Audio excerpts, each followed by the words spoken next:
अगर आपके पास घर में कोई सालन नहीं पका हुआ और आपको ज़ोरों की भूख लग गई है तो आप झटपट से ये अचारी प्याज पराठा बनाकर खा सकते हैं। बिस्मिल्लाहिर्रहमानिर्रहीम। वेलकम है आप सभी का मेरे यूट्यूब कुकिंग चैनल घर का जायका बाय सादिया खान में।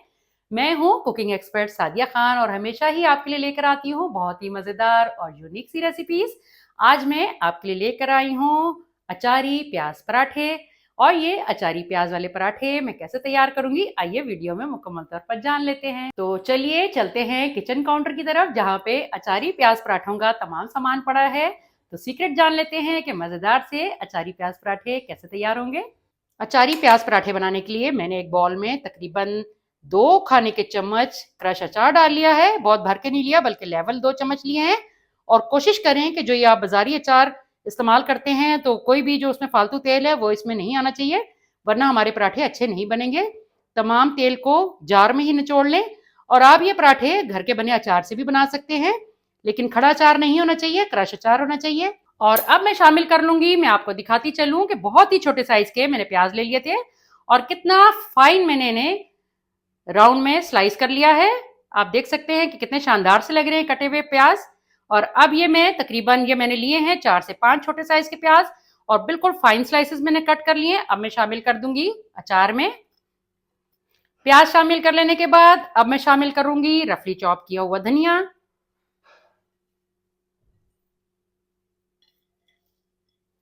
और धनिया शामिल कर लेने के बाद अब मैं तीनों चीजों को आपस में बहुत अच्छी तरह से फोक की मदद से मिक्स कर लूंगी।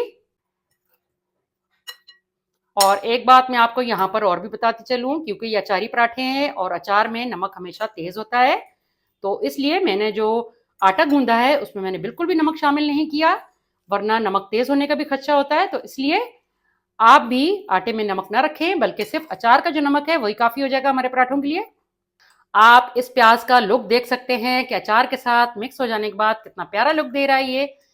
और आप यकीन करें कि खाने में भी ये पराठे बहुत ही मजेदार होंगे, बस बनाना शर्त है।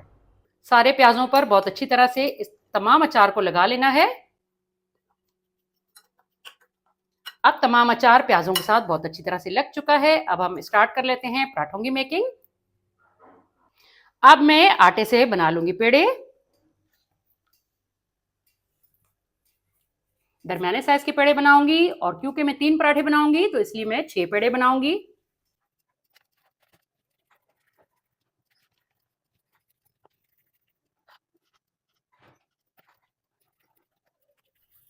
तमाम पेड़ों का साइज एक जैसा ही रखना है, छोटे बड़े पेड़े नहीं बनाने।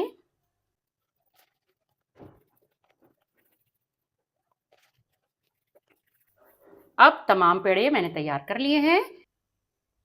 मैंने आटे को गूंदने के बाद 15 मिनट के लिए फ्रिज में रखा था, क्योंकि इतना ज़्यादा टाइम नहीं गुजरा, तो मैं इन पेड़ों को बहुत ज़्यादा रेस्ट नहीं दूंगी। अगर आप आटा रात भर के लिए रखते हैं या पूरा दिन के लिए रखते हैं, और अगर आपने रोटी या पराठा जो भी चीज़ बनानी है, तो पेड़े बना लेने के बाद उन्हें कपड़े से कवर करके कम से कम 15 मिनट का रेस्ट लाजमी दिया करें, ताकि पेड़ा बहुत अच्छी तरह से फैल सके। और अब हम अपने पराठे बनाने स्टार्ट कर लेते हैं।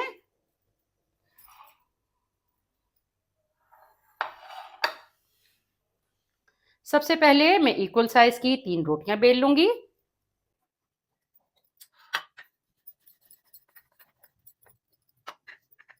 बस, इससे बड़ी रोटी नहीं बेलनी, बल्कि दरमियाने साइज की रोटी बेलनी है, क्योंकि बेल लेने के बाद भी रोटी काफ़ी ज़्यादा फैल जाती है।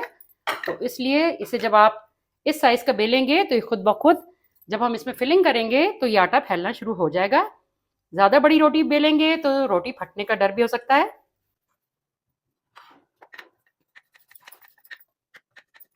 अब मैंने तीनों रोटियां बेल ली हैं। अब जो 3 पेड़े मजीद हैं, अब इन्हें भी मैं बेल लूंगी बारी बारी। जब आप रोटियां इकट्ठी बेल के रख लेंगे तो आपके लिए पराठे बनाने बहुत ही आसान हो जाएंगे।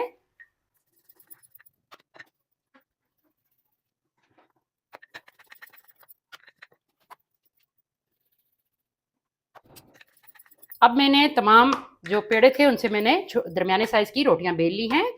अब मैं इन पे करूंगी टॉपिंग। बिस्मिल्लाहिर्रहमानिर्रहीम। प्याज को बहुत अच्छी तरह बेली हुई रोटी पर फैला दें ताकि हर बाइट में आपको अचारी प्याज का टेस्ट आए। अब यकीन जाने इस अचारी प्याज में से इतनी बेहतरीन खुशबू आ रही है।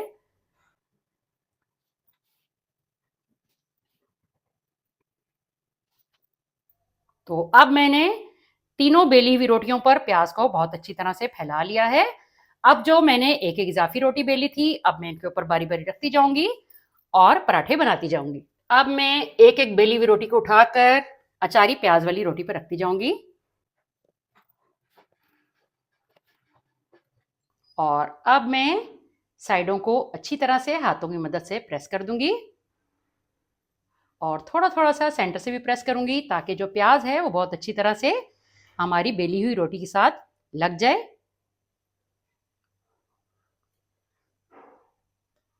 साइडें बहुत अच्छी तरह से मैंने प्रेस कर ली हैं और जो पराठा मैंने बेला था उसमें मैं कर लूंगी छोटे छोटे से होल और अब इसे मैं डाल दूंगी बहुत ही एहतियात के साथ तवे पर। बिस्मिल्लाहिर्रहमानिर्रहीम।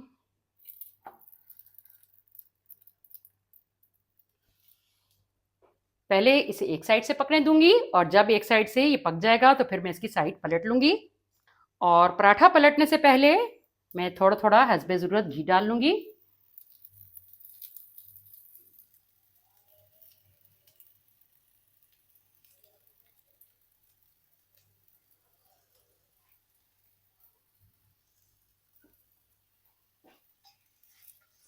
घी डाल लेने के बाद अब ये पराठा कुछ हद तक एक साइड से पक चुका है। अब मैं इसकी साइड चेंज कर दूंगी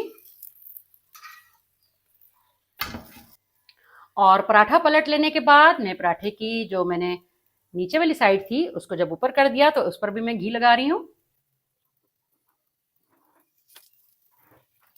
और पराठे को बहुत अच्छी तरह से घुमाते फिराते हर तरफ से अच्छी तरह पका लें और अच्छा सा गोल्डन कलर आ जाएगा तो फिर मैं इस पराठे को तवे से उतार लूंगी। अब अचारी प्याज पराठा दोनों तरफ से बहुत अच्छी तरह से गोल्डन हो चुका है। आप दोनों साइड से देख सकते हैं कि कोई किनारा भी कच्चा नहीं है और सेंटर से भी ये परफेक्ट गोल्डन हो चुका है और क्रिस्पी भी हो चुका है। अब मैं इसे एक बास्केट में निकाल लूंगी ताकि पराठे हमारे सौगी ना हो। जब भी पराठे रखें तो बास्केट में रखें और अब मैं बाकी के बेले हुए पराठे भी इसी तरह से तैयार कर लूंगी। अब दूसरा पराठा भी बहुत अच्छा सा गोल्डन होके तैयार हो चुका है। अब इसे भी मैं बास्केट में निकाल लूंगी और अब मैं रेडी कर लूंगी आखिरी पराठा।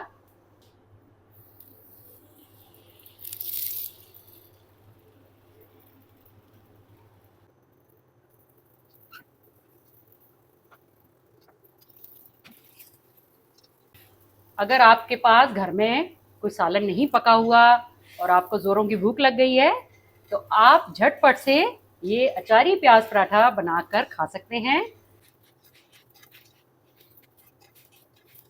अब हमारा आखिरी पराठा भी बहुत अच्छा सा गोल्डन क्रिस्पी हो चुका है।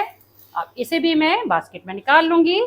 अब मैं आपको एक अचारी प्याज पराठा कट करके भी दिखाऊंगी ताकि अंदर से भी आप देख सकें कि ये कितना ही बेहतरीन सा पराठा बना है।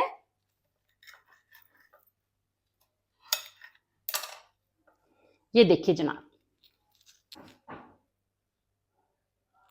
तो जनाब फिर कैसी लगी आपको अचारी प्याज पराठों की रेसिपी? अपने कीमती फीडबैक से मुझे लाजमी आगाह किया करें और अगर आपको मेरी वीडियोस पसंद आती हैं तो थम्स अप दें